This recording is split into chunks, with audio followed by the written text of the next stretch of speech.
A nationally known artist who created a mural on Willie Street 8 years ago is back in Madison this week to do a few touch-ups. Michael Owen is an artist from Baltimore, best known as the founder of the Baltimore Love Project.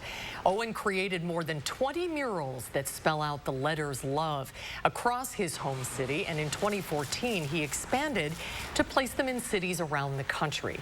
Madison was one of the first murals Owen did outside of Baltimore.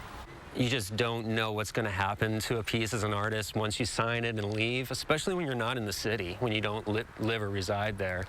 And to be able to get this call back and to have the new management call me and say, hey, we want this back.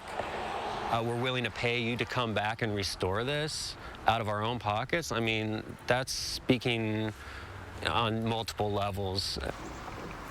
If you want to stop by and check it out for yourself, the mural is located at 924 Willie Street here in Madison, and Michael will still be there working on it tomorrow.